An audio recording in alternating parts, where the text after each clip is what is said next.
Hello, my name is Rachel Vachon, and I am in the final semester of my Master's in Drug Development program. Today I will be reviewing a paper entitled Lutetium PSMA 617 Radionucleotide Treatment in Patients with Metastatic Castration-Resistant Prostate Cancer, LuPSMA trial, a single-center, single-arm Phase 2 study. Here is an outline of what I will be discussing today. First, I'd like to give some context to this study by talking about metastatic castration-resistant prostate cancer as a disease, how it's measured with prostate-specific membrane antigen and prostate-specific antigen, and how prostate-specific membrane antigen is being targeted by lutetium PSMA and how lutetium PSMA 617 will be used as a therapeutic. Then move on to our hypothesis that targeted radiation such as lutetium PSMA 617 is an effective treatment for patients with this disease. We will then discuss the results from this LuPSMA trial, and finally we will have a conclusion. All right, we'll start off with the introduction and go through our hypothesis. To provide some context, prostate cancer is the second leading cause of cancer death for men in the United States. The probability of males developing prostate cancer is 1 in 8. As you can imagine, prostate cancer is a hormonally driven disease. First lines of therapy for prostate cancer are typically chemotherapy, radiation, and testosterone reduction. Testosterone levels are managed either by surgical castration or androgen deprivation therapy.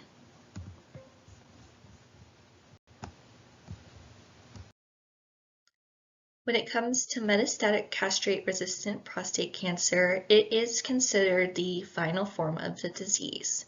This cancer spreads to other parts of the body besides the prostate and is progressing despite treatment, specifically treatment with an androgen deprivation therapy. Progression of metastatic cancer that's castration resistant is marked by rising levels of PSMA, and currently there is an unmet medical need for treatment options that may cure or lessen symptoms of the disease once it has progressed to metastatic and castration resistant. Currently, there are no curative therapies for this progression of the disease on the market. A way of measuring cancer progression is via either the prostate-specific membrane antigen, which I'll speak about here. And as you can see from the figure down on the right, PSMA is a transmembrane protein with the majority of it exposed on the surface of the cell. PSMA is found normally in all prostate cells, but has been found to be overexpressed in 100 to 1,000 times in prostate cancers. Expression of PSMA increases both in metastatic and castration-resistant cancers, and high PSMA expression is correlated to poor outcomes. PSMA is often measured through PET imaging, and in recent years, PSMA has become a focus of precision oncology medicine. The second way to measure prostate cancer progression is with prostate-specific antigen. This is very similar to prostate membrane-specific antigen and is produced by either normal or malignant prostate cancer cells, but the main difference is that PSA circulates within the bloodstream. And rather than have to have a PET imaging to measure, it can simply be measured by a blood test. PSA blood levels are typically elevated in patients with cancer, and for patients who have previously been treated for prostate cancer, PSA is a great marker to understand if they're having a relapse. Rising PSA levels after treatment is often considered the first sign of relapse and may also be called biochemical relapse. As mentioned on our previous slide, beyond using PSMA to measure progression, there's been a movement to target it in precision medicine and personalized medicine. PSMA 617 is considered a precision cancer treatment as it combines a targeting compound with a radioactive particle. This is seen here over on the figure on the right. The target is the PSMA on the cell surface. A small molecule targets that, and the small molecule is linked to a radioactive particle, in this case, lutetium, and it binds specifically to cancer cells expressing PSMA and the surrounding tumor microenvironment. As the radioactive particle decays, the tumor cells are damaged, which inhibits their ability to replicate and may cause them to die.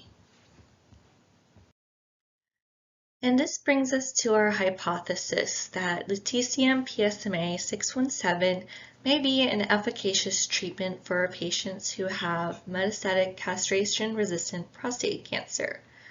We know that PSMA is overly expressed in patients who have metastatic or castration-resistant prostate cancer, and that targeting PSMA in cancer patients is considered to be personalized precision medicine. So in theory, if we pair those two things together, by targeting this PSMA in patients who have it very overexpressed, then this treatment will be efficacious for them.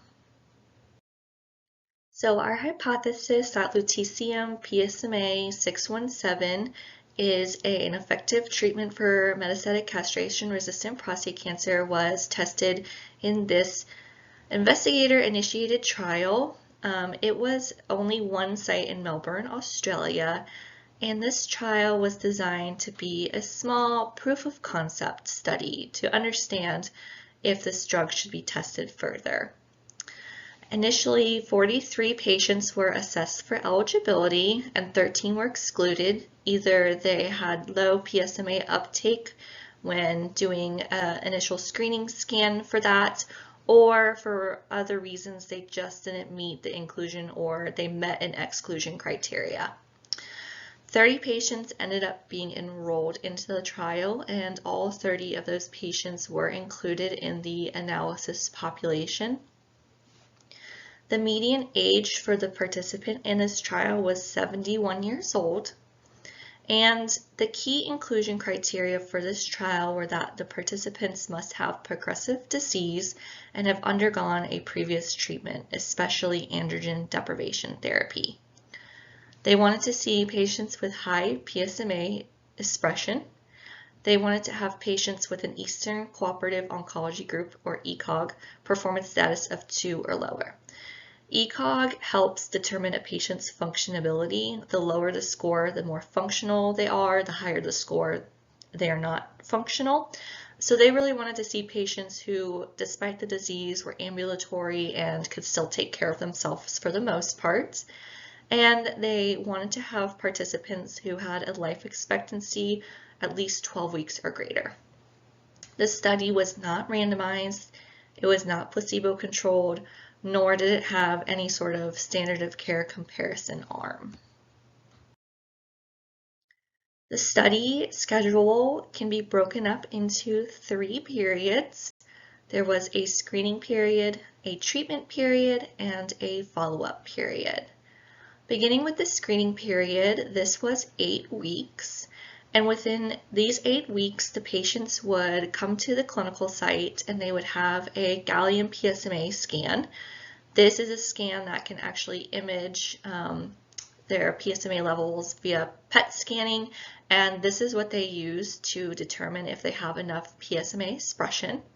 The patients also received a bone scan and a CT of their chest, abdomen, and pelvis. The bone scan and CT helped determine where metastases were located in the body. They also had their kidney and thyroid function tested, as well as having their testosterone levels checked.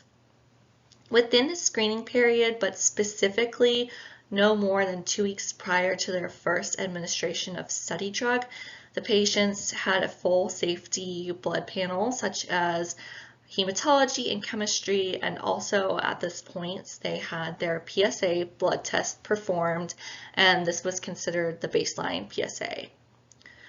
The treatment period consists of cycles.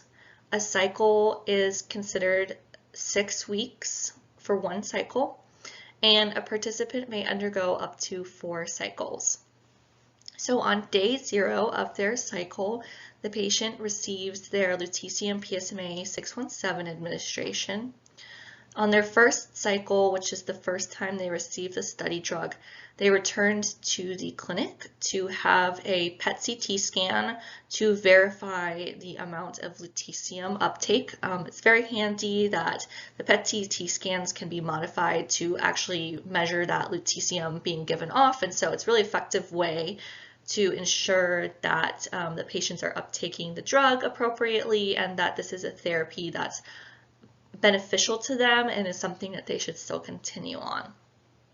Also within the treatment period, there are 2 safety checks. So the participants will return to the clinic at week 2 and week 4. They will have full blood panel drawn to make sure that nothing's going on, and they will also answer some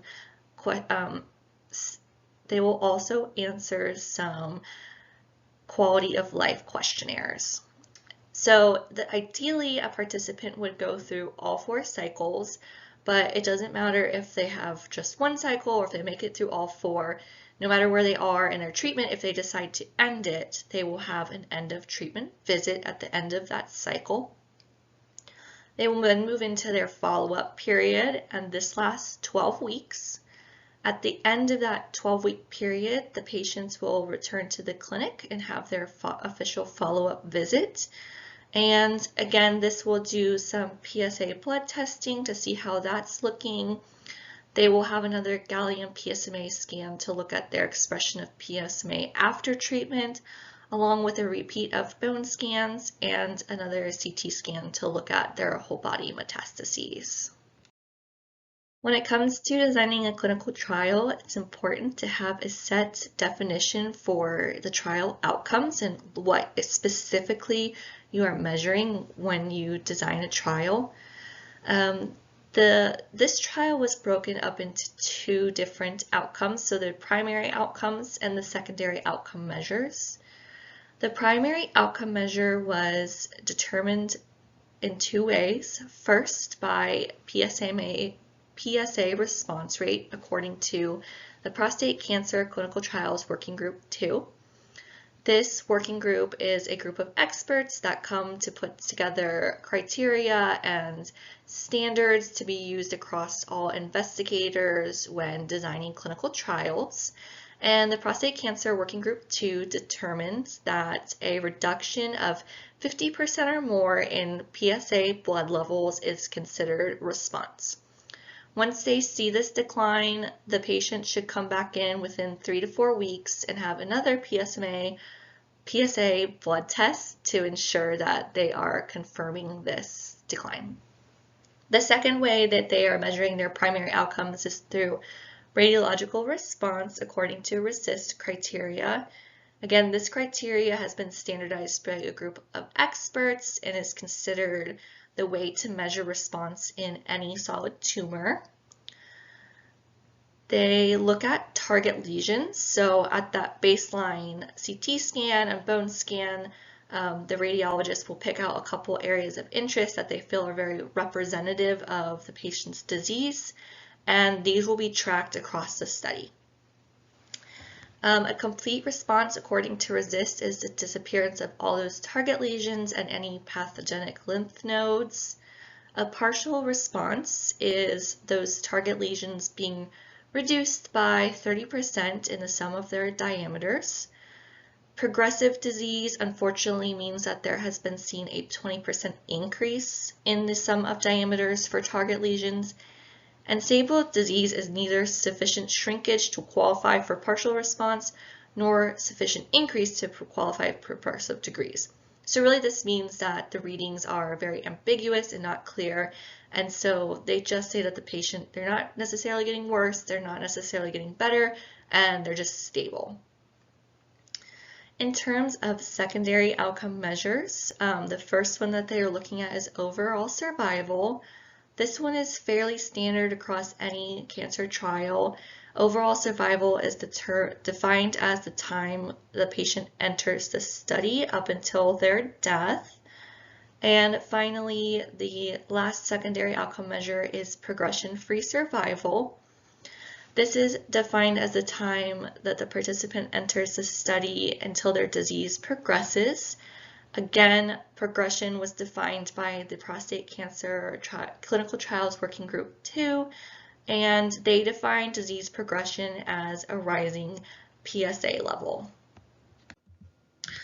So now that we know how this study looks like, we can talk about the results. First, we will review how many cycles each patient received.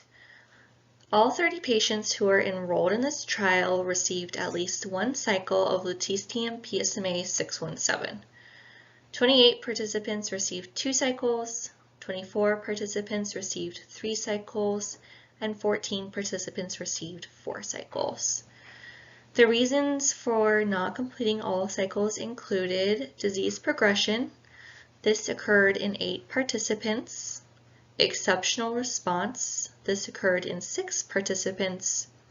Having a prolonged cytopenia occurred in 1 participant, and a non-prostate cancer-related death. This also happened in 1 participant.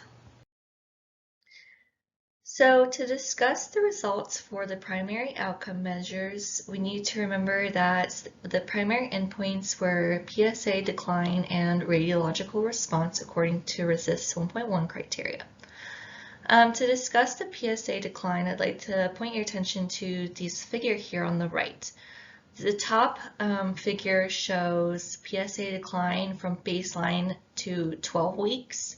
And then the bottom shows PSA decline from baseline to the patient's best PSA draw level. So as you can see, there were a decent amount of patients who did achieve a PSA response, meaning a decline in their PSA greater than 50%. This was actually 17 participants. 13 participants had a decline of at least 80%, and 6 participants had a decline of 96% or higher, so that's pretty good. 2 participants achieved a pretty significant drop in their PSA levels. 1 participant started out with a level of 94 micrograms per liter. The other started out with 15 micrograms per liter, and both of them dropped down to 0.2 micrograms per liter. So that's fairly good. And then these participants both sustained these low levels after treatment. So one lasted for 530 days, and the other for 379 days. They had this low level. In terms of radiological response, after 3 months, so at that 12-week follow-up visit, again, they had that CT scan and bone scan done along with their PSMA imaging. And looking at their target lesions, 40 participants had a complete response, 37 participants had a partial response, and 37 participants had that stable disease. So the secondary endpoints were overall survival. For this trial, the median overall survival for participants was 13.5 months. 22 participants were deceased at the time of data cutoff for the study. One of those deaths was contributed to pneumonia and was considered not prostate cancer related.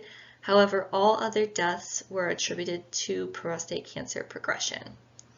The other secondary endpoint was progression-free survival as marked by a rise in PSA level.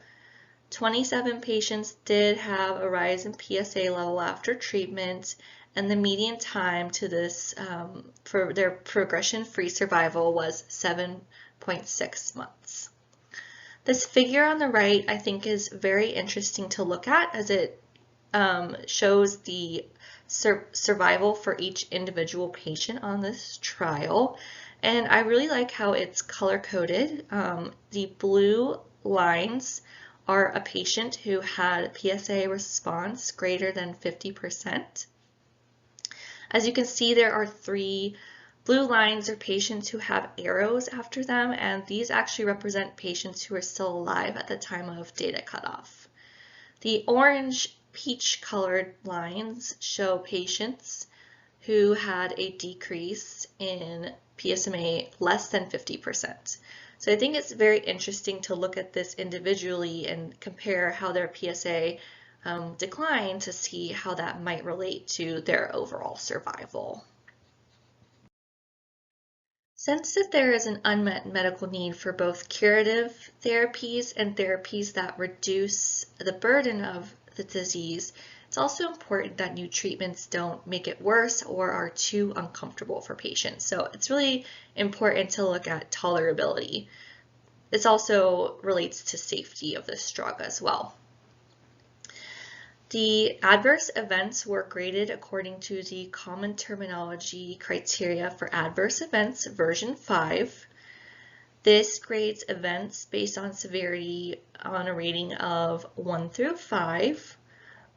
A grade 1 is mild, it's very asymptomatic or very mild symptoms, and a grade 5 is the most severe, meaning that the patient has died related to an adverse event. In general, the investigators felt that the lutetium PSMA 617 administration was well tolerated by all participants, and they note that there was no treatment-related deaths, which is quite important. There were both mild, moderate, severe, and life-threatening adverse events. The mild and moderate adverse events that were related specifically to this treatment were dry mouth, dry eyes, and nausea. Having dry mouth and dry eyes is very common for any radiation therapy. And the severe and life-threatening adverse events related to the treatment included thrombocytopenia, anemia, neutropenia. So it did have an effect on patients' blood cells. Typically, this could be managed without issue if patients received blood transfusions if it got that bad. And then one participant did have a severe bone pain flare, and they did relate that back to this drug. So another way to determine if this drug is beneficial to these patients is to look at how it affects their quality of life. Again, if we cannot make them a curative treatment, at least, if we can prolong their life, it needs to be meaningful and they need to have a quality of life. So at baseline, the participants answered a few different types of quality of life questionnaires, and on one of those, all 30 participants reported experiencing pain related to their disease. Over the course of the treatment, 29 of the participants had at least some pain reduction throughout the study, and 11 participants experienced a 10-point or more improvement as measured by the Global Health Score questionnaire. Compared to baseline, cognitive function and insomnia were also compared, and participants reported having an improvement in both cognitive function and insomnia over the course of their treatment. Now we can summarize all these results for the conclusion. So overall, participants with a decline of PSA of 50% or higher had a longer progression-free survival and overall survival compared to those with a decline in PSA less than 50%. This data from this trial suggests that lutetium PSMA 617 is a useful therapeutic option for patients with metastatic castrate-resistant prostate cancer. This treatment was generally well tolerated and showed improvements in these patients' quality of life. The overall survival in this LuPSMA trial was similar to treatment with chemotherapy agent and allowed survival of about 3.6 months longer than standard radiation therapy. The investigators note that the survival data compared to other therapeutic treatments should have some context around it, as the patients in these trials are heavily pretreated and have exhausted most standard therapeutics. There were some limitations to this trial, which we've discussed. The main point being that this is a very small proof of concept design. 30 patients gave some context to this therapy, but definitely was not enough to be definitive. And the investigators felt that they were unable to recommend an ideal number of cycles. They're not quite clear on exactly how many doses of lutetium PSMA 617 is truly gives the most benefit against risk. Again, there was no control arm for this trial. Typically, trials would have a comparator to standard of care, and this trial did not have that, so we don't have that context either.